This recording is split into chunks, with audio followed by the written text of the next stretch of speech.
वाराणसी जिले के सेवापुरी विधानसभा निर्दलीय विधायक प्रत्याशी योगी राज सिंह पटेल से पूर्वांचल हेड बड़ेलाल शुक्ला से खास बातचीत हुई, जिसमें उन्होंने बताया कि मैं जनता के बीच में जा रहा हूं और सारी जनता से आशीर्वाद प्राप्त हो रहे हैं। उन्होंने कहा कि मेरा मुद्दा कमाई, पढ़ाई, दवाई, महंगाई, किसान, मजदूर, बुनकर, बेरोजगार आदि लोगों का मुद्दा है।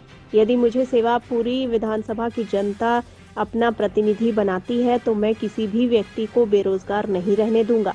आइए देखते हैं वाराणसी से हमारे संवाददाता बड़ेलाल शुक्ला की ये रिपोर्ट। नमस्कार, आप देख रहे हैं नजी टाइम्स और मेरे बगल में जो बैठे हुए हैं ये सेवापुरी विधानसभा के प्रत्याशी महोदय हैं, जिनका नाम योगी राज सिंह पटेल जी है। आइए इनसे मैं चुनाव पर कुछ चर्चा पे चर्चा करता हूं और ये जानना चाहता हूं कि ये जनता के बीच में जा रहे हैं और जनता किस नजरिए से कैसे मिल रही है। जी, अपना नाम और पूरा परिचय बताएं। जी नमस्कार, आपके दर्शकों को भी हमारी तरफ से बहुत बहुत नमस्कार।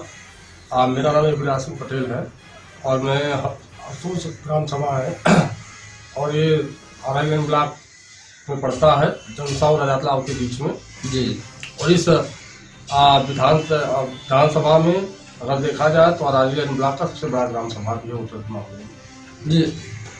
अब योगीराज जी जब जनता के बीच में जाते हैं, क्या मुद्दा लेके जाते हैं, किस मुद्दे को लेके जाते हैं, जनता से क्या अपेक्षा करते हैं? देखिए, जनता का जो सवाल है, मैं आपको बताना चाहता हूं कि जो सवाल आप देख रहे हैं कि जो पार्टियां भी जो घोषणा पत्र का आया है, जो पहले घोषणा पत्र था बस उसको बढ़ा करके उसमें उन लोगों ने दिया है, चाहे भाजपा का हो, चाहे सपा का हो, चाहे जिन भी पार्टी हो, चाहे कांग्रेस का हो। लेकिन सवाल जो जेन्युइन मुद्दे हैं, जो आम किसान, मजदूर, नौजवान, बुनकर के जो मुद्दे हैं, उसमें कोई उस पर बात नहीं कर रहा है। महंगाई का सवाल है, पढ़ाई का सवाल है, बेरोजगारी का सवाल है, दवाई का सवाल है, जो बच्चे हैं जो पढ़ रहे हैं उनके फीस का सवाल है, जो जनता रोज उस समस्याओं से जूझ रहा है, उस पर कोई बात नहीं कर रहा है। फ्री केवल देने की बात कर रहे हैं। और मैं उन्हीं सब सवालों को लेकर के चुनाव मैदान में आया हूँ और चुनाव लड़ रहा हूँ, क्योंकि आप जानते हैं पूरी तरीके से किसानी बेल्ट है जो विधानसभा है और सबसे ज़्यादा यहाँ किसान, मजदूर और बुनकर रहते हैं। तो मैं उनको सवालों को, रोड सड़कों पर हमेशा लड़ते आया हूँ और आज भी लड़ रहा हूँ और आगे भी लड़ूंगा। इन्हीं सवालों पर मैं चुनाव लड़ रहा हूँ। जी योगीराज जी, जब आप जनता के बीच में जा रहे हैं, जनता का कैसा भाव मिल रहा है, कैसा विचार है आपके प्रति? देखिए, जनता वो देखी है 5 सालों में, जो वर्तमान विधायक रहे हों चाहे पूर्व विधायक रहे हों, 5 सालों में जिस तरीके से इस देश में कठिनाइयाँ आई, चाहे नोटबंदी का सवाल रहा हो, चाहे कोरोना महामारी का सवाल रहा हो, जब जरूरत थी नेताओं को, जनप्रतिनिधियों को जनता के बीच में जाने की, कोई नहीं दिखा।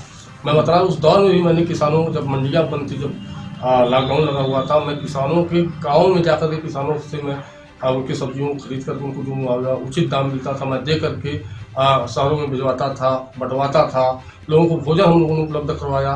तो उस दौर में भी हम लोगों ने जनता के बीच में जा करके हमने लोगों का सहयोग किया, उनको उनकी जितनी हो सकती थी हम लोगों ने मदद किया। और आज भी चाहे किसानों के का सवाल, चाहे छुट्टा पशु का, हमने तहसील तक घेरने का काम किया।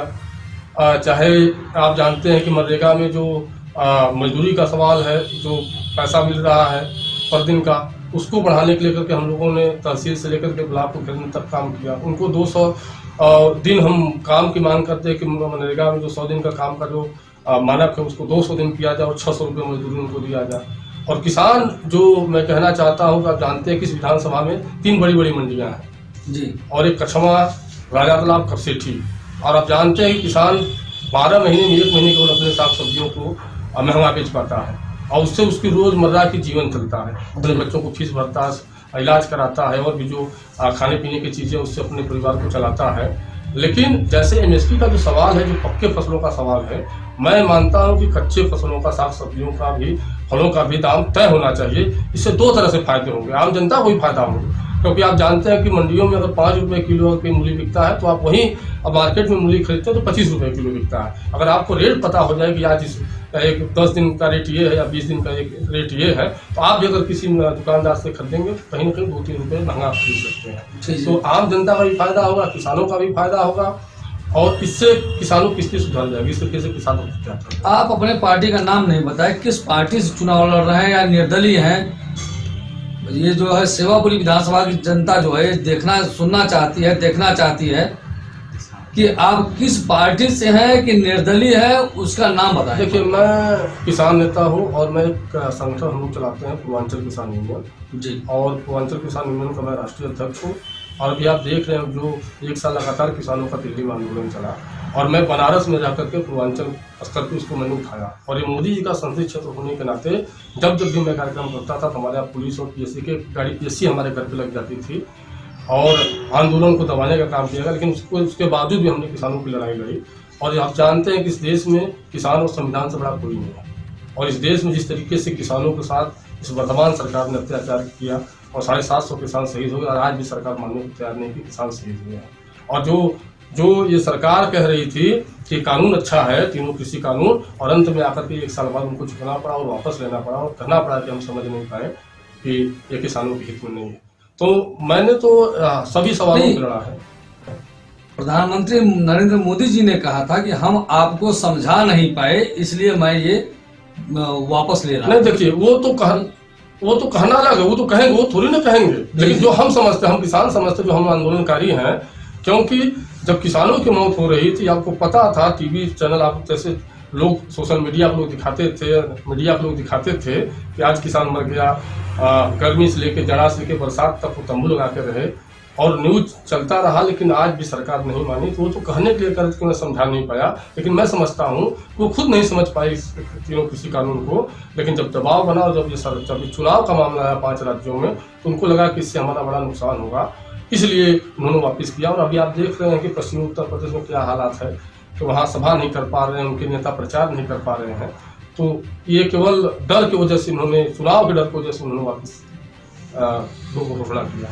चुनाव के डर की वजह से जो है कि ऐसा घोषणा किया इन्होंने कि किसान बिल वापस लिया। जी, क्योंकि आप देख रहे हैं कि केवल उन्होंने योगी राज जी, यदि सेवापुरी विधानसभा की जनता आशीर्वाद के रूप में अपना वोट प्रदान कर दिया, आपको जनप्रतिनिधि चुन लिया, आप ऐसे कौन कौन से कार्य हैं जो कि करना चाहेंगे? देखिए, मैं एक तो किसान परिवार से हूँ और मैं खुद खेती करता हूँ, तो मैं उस दर्द को समझता हूँ। और आप जो हम लोगों ने जो सोचा है कि हम चुनाव लड़े तो किन किन मुद्दों पर मैं काम करूँगा। और एक तो जो मंडियाँ हैं उसको आधुनिक मंडी बनाने की हम लोगों ने अपने एजेंडे में रखा है कि अगर हम जीतते हैं चुनाव तो निश्चित तौर पर जो मंडियाँ हैं, मंडियों की हालत बहुत ख़राब है, आधुनिक मंडी बनाने की बात। दूसरी चीज़ ये कि जो स्वास्थ्य की व्यवस्था इतनी ख़राब है, आप कोरोना काल में आपने देखा कितनी बद से बदतर स्थिति हुई। अगर जांच केंद्र, जो प्राथमिक स्वास्थ्य केंद्र हैं या सामुदायिक स्वास्थ्य केंद्र, उस पर जांच केंद्र की फ्री सुविधा हो, हर तरीके की जांच हो, दवा उपलब्ध हो, डॉक्टर उपलब्ध हो। दूसरी चीज़ ये कि हमारा रूरल एरिया, हमारे जो गांव के लोग, जो बच्चे हैं, जो छात्र जो बाहर तैयारी करने जाते हैं, मैं दोनों ब्लॉकों में ई-लाइब्रेरी की व्यवस्था हम लोगों ने सोचा है कि हम लोग जीतेंगे तो करवाएंगे। और इसके आगे हम लोगों ने जो कृषि का ये पूरा इलाका है, खेती का बेल्ट है, यहाँ एक स्पेशल एग्रीकल्चर जोन, हम जो इसका बड़ा बजट है लेकिन बहुत अब तेलंगाना में हुआ है, स्पेशल एग्रीकल्चर जोन उसको घोषित करवा करके यहाँ उससे रोजगार भी और किसानों के फसल खरीद की भी व्यवस्था उससे हम कराने की पूरी कोशिश करेंगे। जी। योगी राज जी, जैसा आप सारी व्यवस्थाएं बता रहे हैं कि मैं ये करवा दूंगा, ये करवाऊंगा, क्या बीजेपी सरकार, भारतीय जनता पार्टी की सरकार हो पाई है कुछ ऐसी सुविधाएं?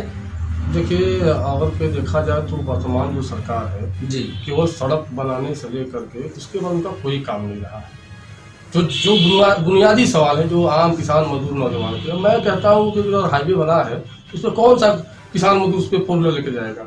अगर ये 13 एयरपोर्ट बना है तो उसमें कौन किसान मजदूर एयरपोर्ट में बैठने जाएगा? बहुत करेंगे, घर से निकल के बाहर देखेंगे जहाज जा रही है। तो आम जनता किसान मजदूर के लिए आपने क्या किया? किसान का जो सवाल है, किसान निधि योजना जो अभी गवर्नमेंट दे रही है, किसान निधि योजना भी दे रही है, जैसा कि भारतीय जनता पार्टी सरकार का जो दावा है जो कर रही है। देखिए, मैं आपको बताना चाहता हूँ, जी जी, किसान सम्मान निधि हो, चाहे अखिलेश यादव के समय का, चाहे समाजवादी पेंशन, वही 500 रुपया है ना, कुछ अलग से मिल रहा है। और आपने 500 रुपया दे करके और 700 रुपया 800 रुपया आपने बिजली बिल बढ़ा दिया। जो 350 360 का सिलेंडर था आपने उसको 1100 कर दिया। जो महंगाई, जो कड़ू तेल 60 रुपये मिलता था आपने 240 रुपये किलो कर दिया। जो डीजल पेट्रोल 50 से 60 रुपये मिलता था उसको आपने 100 110 कर दिया। तो आप दे रहे हैं 500 रुपया और 5,000 रुपया महीना उनके चोर वाले दरवाजे से आप उनके जेब से निकाल ले रहे हैं किसानों मजदूरों जो मेहनत कश लोग हैं। तो मैंने समझता हूँ 500 रुपया अपना आप रखिए, हमारे बच्चों का रोजगार दीजिए। हमारे 2 बच्चे का 10,000 रुपया अगर रोजगार मिल जाए, 20,000 तो मैं शौचालय के लिए जाऊंगा, न 5 किलो राशन के लिए जाऊंगा, न मैं आवास के लिए जाऊंगा। आप रोजगार की बात क्यों नहीं करते? इस देश में सबसे बड़ा सवाल रोजगार का है। जो बेरोजगार जो नौजवान है, जो हाथों में डिग्रियां लेके घूम रहे हैं, उनको रोजगार कैसे मिलेगा? मैं वर्तमान सरकार की बात करता हूँ, आने वाले सरकार भी किससे भी मैं सवाल करता हूँ। जो उत्तर प्रदेश में 25 लाख नौकरियां खाली हैं, आप केवल उसी को भर पाएंगे 5 साल में ना, लेकिन उसके बाद तो 1 करोड़ से 1.5 करोड़ लोग रोजगार भी तो पैदा होंगे। उनके लिए आप क्या करेंगे? जब तक आप लघु उद्योग सूक्ष्म उद्योग का बढ़ावा नहीं देंगे, तब तक आप बेरोजगारी को खत्म नहीं कर सकते। योगी राज जी, आप सेवापुरी विधानसभा की जनता को हमारे चैनल के माध्यम से क्या संदेश देना चाहेंगे? मैं सेवापुरी विधानसभा की जनता से मैं आपका बेटा हूँ, आपके क्षेत्र का हूँ, आपके संघर्षों में हमेशा मैं रहा हूँ और रहूंगा भी।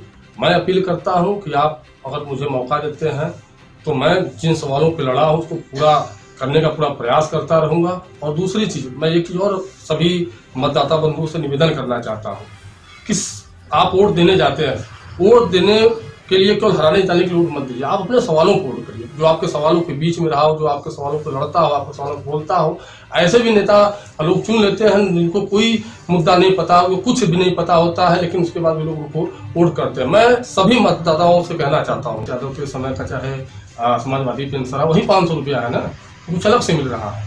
और आपने 500 रुपया दे करके और 700 रुपया 800 रुपया आपने बिजली बिल बढ़ा दिया।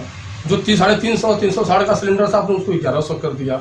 जो महंगाई जो कड़ू तेल 60 रुपये मिलता था, आपने 240 रुपये किलो कर दिया। जो डीजल पेट्रोल 50 से 60 रुपये मिलता था, उसको आपने 100-110 कर दिया। तो आप दे रहे हैं 500 रुपया और 5,000 रुपया महीना उनके चोर वाले दरवाजे से आप उनके जेब से निकाल ले रहे हैं किसानों मजदूरों जो मेहनत कश लोग हैं। तो मैंने समझता हूँ 500 रुपया अपना आप रखिए, हमारे बच्चों का रोजगार दीजिए। हमारे 2 बच्चे का 10,000 रुपया अगर रोजगार मिल जाए, 20,000 तो मैं शौचालय के लिए जाऊंगा, न 5 किलो राशन के लिए जाऊंगा, न मैं आवास के लिए जाऊंगा। आप रोजगार की बात क्यों नहीं करते? इस देश में सबसे बड़ा सवाल रोजगार का है। जो बेरोजगार जो नौजवान है, जो हाथों में डिग्रियां लेके घूम रहे हैं, उनको रोजगार कैसे मिलेगा? मैं वर्तमान सरकार की बात करता हूँ, आने वाले सरकार भी किससे भी मैं सवाल करता हूँ। जो उत्तर प्रदेश में 25 लाख नौकरियां खाली हैं, आप केवल उसी को भर पाएंगे 5 साल में ना, लेकिन उसके बाद तो 1 करोड़ से 1.5 करोड़ लोग रोजगार भी तो पैदा होंगे। उनके लिए आप क्या करेंगे? जब तक आप लघु उद्योग सूक्ष्म उद्योग का बढ़ावा नहीं देंगे, तब तक आप बेरोजगारी को खत्म नहीं कर सकते। योगी राज जी, आप सेवापुरी विधानसभा की जनता को हमारे चैनल के माध्यम से क्या संदेश देना चाहेंगे? मैं सेवापुरी विधानसभा की जनता से मैं आपका बेटा हूँ, आपके क्षेत्र का हूँ, आपके संघर्षों में हमेशा मैं रहा हूँ और रहूंगा भी। मैं अपील करता हूँ कि आप अगर मुझे मौका देते हैं तो मैं जिन सवालों पे लड़ा हूँ उसको पूरा करने का पूरा प्रयास करता रहूंगा। और दूसरी चीज, मैं एक चीज और सभी मतदाता बंधुओं से निवेदन करना चाहता हूँ कि आप वोट देने जाते हैं, वोट देने के लिए केवल हराने जाने के लिए वोट मत दीजिए। आप अपने सवालों को वोट करिए, जो आपके सवालों के बीच में रहा हो, जो आपके सवालों को लड़ता हो, आपके सवालों को बोलता हो।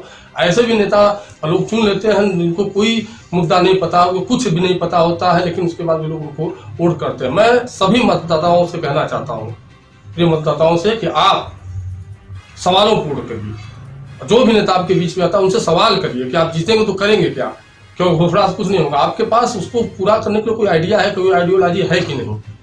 जी। और अच्छे लोगों को चुनिए, ईमानदार लोगों को चुनिए, तभी इस विधानसभा, इस बनारस की, इस प्रदेश की स्थिति बदलेगी। जी, आप देख रहे हैं नजदीक टाइम्स, और ये हमारे जो बगल में बैठे हैं, ये योगी राज सिंह पटेल जी हैं। NST टाइम्स के लेटेस्ट खबरों से अप टू डेट रहने के लिए चैनल को लाइक करें, शेयर करें, सब्सक्राइब करें और अंत में बेल आइकन दबाना ना भूलें।